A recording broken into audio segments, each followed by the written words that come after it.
तो अशोक के जो स्तंभ थे एकास्मक पत्थर से बने थे, मतलब पूरा नीचे से ऊपर तक एक ही पत्थर, ठीक है। और डेरियस में क्या था, अलग अलग पत्थरों को जोड़कर बनाया गया था, ठीक है। और इसमें जो पशु की आकृति बनती थी ऊपर के पार्ट में अशोक वाले में, और डेरियस में ऊपर के हिस्से में मनुष्य की आकृति रहती थी, ठीक है। जो स्तंभ होते थे अशोक के वो एकदम सपाट होते थे, मतलब फुल एकदम सपाट। क्यों? क्योंकि एकास्मक पत्थर था तो इसमें कुछ तोड़ फोड़ या नाली फाली कुछ रहता नहीं था। और ये पत्थर जोड़ के अलग अलग बनाए जाते थे, इसलिए कैसे बन जाते थे, नालीदार। कहीं कोई स्पेस छूटा, कहीं कोई स्पेस छूटा, तो डेरियस वाले नालीदार और अशोक वाले सपाट। इसमें लेख युक्त है, अशोक वालों में लेख लिखा है बीच में कुछ ना कुछ, और डेरियस वालों में लेख विहीन है। ये डिफरेंस है, ध्यान रखिएगा। लोक कला देख लेते हैं मौर्य काल में। मौर्यकालीन समय में यक्ष एवं यक्षिणियों की मूर्तियां बनाना आरंभ हो गई थी। मथुरा के पास से परखम से एक यक्ष की मूर्ति मिली है जिसे भद्र मणिभद्र कहा गया है। पटना के पास दीदारगंज से एक यक्षिणी की मूर्ति मिली है जिसे चंवर ग्रहिणी या चामार ग्रहिणी कहा जाता है। धौली से पत्थरों को काटकर बनाया हुआ एक हाथी मिलता है अशोक के शासनकाल मौर्य काल से। बुलंदी बाग से एक पहिया मिलता है। अब प्रशासनिक व्यवस्था देख लेते हैं थोड़ा बहुत। सम्राट जो था ये मौर्य काल में, तो इसके समय में वंशानुगत शासन व्यवस्था थी। वंशानुगत का मतलब पहले पिता होगा, फिर बेटा होगा, बेटे के बाद उसका बेटा, इस प्रकार राजा बनते रहेंगे एक के बाद एक क्रम से जो आते रहेंगे। चाणक्य का सप्तांग सिद्धांत प्रसिद्ध था उस समय। चाणक्य का अर्थशास्त्र राजनीति विज्ञान की प्राचीनतम बुक है, तो बताया ही गया है। राजा की सहायता है तो 18 मंत्री होते थे जिन्हें तीर्थ कहा जाता था। मौर्य काल में राजा की सहायता है तो 18 मंत्री होते थे जिन्हें तीर्थ कहा जाता था। 3 से 4 प्रमुख मंत्रियों को मंत्रिण कहा जाता था, जैसे कि देखते हैं। जैसे पुरोहित हुआ, युवराज हुआ और सेनानी हुआ। अन्य प्रसिद्ध तीर्थ कौन थे? अब यहाँ तीर्थ का मतलब आप ये पूजा पाठ और मंदिर से मत ले लीजिएगा। मैंने जस्ट अभी ऊपर बताया ना, तीर्थ किसको कहा जाता था, जो मंत्री होते थे उनको तीर्थ कहा जाता था, ठीक है, मौर्य काल में। तो समाहर्ता किसको कहते हैं? राजस्व अधिकारी होता था जो। यहाँ से क्वेश्चन इंपॉर्टेंट है, इनको ध्यान से लिखिएगा, ध्यान से समझिएगा। सन्निधाता किसको कहा जाता? कोषाध्यक्ष को कहा जाता था। कल कारखानों का प्रमुख कर्मांतिक कहा जाता था। वन विभाग का प्रमुख आटविक कहा जाता था। इस प्रकार ये लिखे, इनको ध्यान से देख लीजिएगा, इंपॉर्टेंट है। और जैसे मैंने ऊपर बताया मंत्रियों को तीर्थ कहा जाता था, तो तीर्थों के नियंत्रण हेतु, मतलब मंत्रियों के नियंत्रण हेतु 26 विभाग होते थे, जिनके जो हेड होता है, जिनका प्रमुख होता है, तो उसको अध्यक्ष कहा जाता था। प्रमुख को अध्यक्ष ही कहा गया है। जैसे कि पासपोर्ट विभाग का जो प्रमुख होता था, मुद्रा अध्यक्ष कहा गया है। जैसे मैंने ऊपर बताया ना, 26 विभाग होते थे इनके नियंत्रण के लिए। लक्षणाध्यक्ष किसको कहा गया? मुद्रा विभाग का जो प्रमुख होता था, ठीक है। आबकारी विभाग का प्रमुख सुराध्यक्ष कहा गया। सुनाध्यक्ष किसको कहा गया? बूचड़ खाने का जो प्रमुख होता था। लवणाध्यक्ष नमक विभाग का प्रमुख। गणिकाध्यक्ष वेश्यावृत्ति विभाग का प्रमुख। इंपॉर्टेंट है, ध्यान से रखिएगा। गणिका भी पूछ लेता कभी कभी, किसको कहा जाता था, तो आप समझ रहे होंगे, वेश्या को। इस प्रकार और कुछ है, इनको ध्यान से देख लीजिएगा। वन निरीक्षकों का प्रमुख कुश कुप्याध्यक्ष, ठीक है, इनको लिखिएगा ध्यान से। मौर्य काल से कुछ अन्य क्वेश्चन, जैसे प्रांतीय शासन व्यवस्था से क्या क्वेश्चन बनते हैं देख लेते हैं। तो मौर्य काल में प्रांत जो था 5 भागों में विभाजित था, और प्रांतों को चक्र कहा जाता था। क्या कहा जाता है? चक्र। तो ये 5 चक्र दिए गए हैं, इनको ध्यान से समझिए, कौन से चक्र को क्या कहा जाता है। जैसे कि पूर्व का है, पूर्व का कलिंग पथ या तोसली कहा गया है, तोसली में है कलिंग पथ कहा गया है। पश्चिम वाले को, जो उज्जैन में पड़ता है, उसको अवंतिपथ कहा गया है। उत्तर में उत्तरापथ को तक्षशिला है। दक्षिणापथ सुवर्णगिरी है। और एक और बच रहा, ये आपको कौन सा पड़ेगा? ये है पूरब, ये है पश्चिम, ये है उत्तर और ये दक्षिण। तो पूरब और उत्तर के बीच में, मतलब उत्तर पूर्व में जो पड़ता था, उसको क्या कहा गया? प्राच्य पाटलिपुत्र कहा गया। प्राच्य में है, पाटलिपुत्र में, ठीक, प्राच्य कहा गया। सैन्य प्रशासन से और ही क्वेश्चन है। मौर्य सेना में 6 भागों में सेना को विभाजित किया गया था, ठीक है।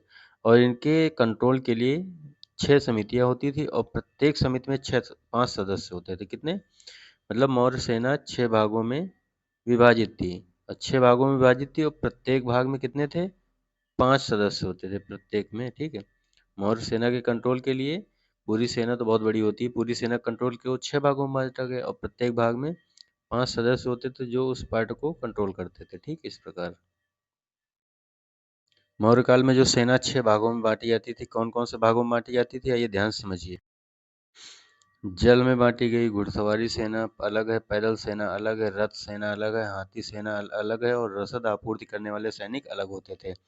मतलब कि जल, घुड़सवारी, पैदल, रथ, हाथी और रसद आपूर्ति ये 6 भागों में सेना बाँटी गई थी और प्रत्येक भाग को निर्धारण करने के लिए 5 सदस्य होते थे। गुप्तचर व्यवस्था क्या थी? गुप्तचर विभाग का जो प्रमुख होता है उसको महामात्य सर्प कहा जाता था। महामात्य सर्प कहा जाता था। और गुप्तचर को गूढ़ पुरुष कहा जाता था। जो प्रमुख होता था उसको महामात्य सर्प कहते थे और जो गुप्तचर ही होता था उसको गूढ़ पुरुष कहा जाता था। मौर्य काल में गुप्तचरों को भी 2 भागों में बाँटा गया है। गूढ़ पुरुष को संस्था के नाम से और संचार के माध्यम, और संचार तो आप समझ रहे हैं घूम घूम करके, और संस्था का मतलब एक ही जगह रहकर गुप्तचारी करने वाले, गुप्तचर कार्य करने वालों को संस्था में काम करते थे जो एक ही जगह रहते थे, और संचार वो थे जो घूम घूम कर जासूसी करते थे। न्यायिक प्रशासन से एक क्वेश्चन बेहद इंपॉर्टेंट, जिसको ध्यान समझिएगा। जैसे ये राजुक किसको कहते हैं? क्षेत्रीय न्यायाधीश या गणराज्य न्यायाधीश जो था उसको राजुक कहा जाता था। मोस्ट इंपॉर्टेंट क्वेश्चन है। मौर्य काल में न्यायालय 2 भागों में था, दीवानी और फौजदारी, ठीक है। तो दीवानी के भी भाग लिखे हैं और फौजदारी के भी लिखे हैं। फिलहाल इतना जरूर पढ़ लीजिए कि दीवानी और फौजदारी 2 भागों में न्यायालय डिवाइड था मौर्य काल में। और राजुक कौन था? मोस्ट इंपॉर्टेंट है। ये गणराज्य का न्यायाधीश था या क्षेत्रीय न्यायाधीश था, उसको राजुक कहा जाता था। कुछ क्वेश्चन और बचे हैं। सामाजिक स्थिति जैसे मौर्य काल में क्या थी? तो पितृसत्तात्मक संयुक्त परिवार होते थे। पिता का शासन टोटल 4 भागों में विभाजित था, ब्राह्मण, क्षत्रिय, वैश्य, शूद्र, ठीक है। पितृसत्तात्मक संयुक्त परिवार थे और समाज 4 पार्ट में विभाजित था और जाति व्यवस्था आरंभ हो चुकी थी, ठीक है। ये बात आप ध्यान रखिएगा, जाति व्यवस्था आरंभ हो चुकी थी। जाति व्यवस्था आरंभ हो गई थी तो अब सब आप समझ ही रहे होंगे, जो वर्ण संकर जातियां थी अर्थात निषाद, सोपाक, उग्र, अम्बक जो निम्न थोड़ा सा माना जाता था, वो नगर से बाहर रहती थी। चाणक्य के अर्थशास्त्र में कुलीन महिलाओं को अनिष्कासिनी कहा गया। चाणक्य का जो अर्थशास्त्र है उनमें कुलीन महिलाओं को अनिष्कासिनी कहा गया। विधवा विवाह का प्रचलन कम हुआ था इस समय। वह विधवा महिलाएं जो पुनः विवाह नहीं करती थी उन्हें छंदवासिनी कहा जाता था। ये क्वेश्चन अच्छे से नोट डाउन करिएगा। वेश्याओं को गणिका कहा जाता है, क्वेश्चन मैंने पहले ही बता दिया है। स्वतंत्र वेश्यावृत्ति करने वाली महिलाओं को रूपा जीवा कहा जाता था। अब ये स्वतंत्र रूप से वेश्यावृत्ति करती थी, नहीं बाकी वेश्यावृत्ति राज्य के नियंत्रण में होती थी तो उनको गणिका कहा जाता था, और जो स्वतंत्र रूप से करती थी उनको रूपा जीवा कहा जाता था। जो कलाकार होते थे, कलाकारों में पुरुषों को रंगोपजीवी तथा महिला कलाकारों को रंगोपजीविनी कहा जाता था। मेगास्थनीज के अनुसार भारत में उस समय दास प्रथा का प्रचलन नहीं था। अर्थशास्त्र में 9 प्रकार के दासों का उल्लेख मिलता है, ठीक है। ये बात भी नोट डाउन करिएगा। जो अशोक ने युद्ध बंदियों को जीता होता था, युद्ध के पश्चात जिन पर कंट्रोल किया होता था उनको उत्पादन के कार्यों में लगा देता था। जो मेगास्थनीज ने भगवान शिव को डायोनिसस तथा भगवान कृष्ण को हेराक्लीज कहा है। मेगास्थनीज के अनुसार ही भारतीय देवताओं की मूर्तियां बनाते थे। जो भारतीय पुरुष थे वो देवताओं की मूर्तियां बनाते थे। इन्हीं के अनुसार भारतीयों को लिखना नहीं आता था। तलाक को मोक्ष कहा जाता था उस समय। यहाँ से एक क्वेश्चन बहुत बेहतरीन है, जैसे ये वाला, सीता किसको कहते हैं? पूछा गया बहुत बार आपको। प्रैक्टिस सेट जिन लोगों को हमने बताया है या फिर जो भी बुक बताई है उसमें देखना है, क्वेश्चन आपको मिलेगा। सीता राज की भूमि को कहा जाता था मौर्य काल में। इस भूमि से 1/2 कर वसूला जाता था, ठीक है। इस क्वेश्चन को, सीता वाले को अच्छे से नोट डाउन करिएगा। मौर्य काल में बेगार प्रथा को विष्ट या विष्टि कहा जाता था। ये क्वेश्चन भी नोट डाउन कर लीजिएगा। सेतुबंध, इसको भी देख लीजिए। यूनानी इतिहासकारों के अनुसार सिंचाई कर था, जो 1/5 से 1/3 था। इस स्लाइड से आपको 2 क्वेश्चन बता रहा हूँ, ध्यान से करिएगा। बहुत इंपॉर्टेंट है, मिलेंगे आपको। मुद्रा प्रणाली का आरंभ हो चुका था इस समय। सोने का जो सिक्का था उसको सुवर्ण कहा जाता था, चांदी का सिक्का का सार्पण या धरण या पण कहा जाता था, तांबे का सिक्का भाषक या काकनी। और यह क्वेश्चन बहुत इंपॉर्टेंट है, यह सिक्के आहत या पंचमार्क सिक्के थे। ये क्वेश्चन बेहद इंपॉर्टेंट है। और एक ये क्वेश्चन, ठीक है।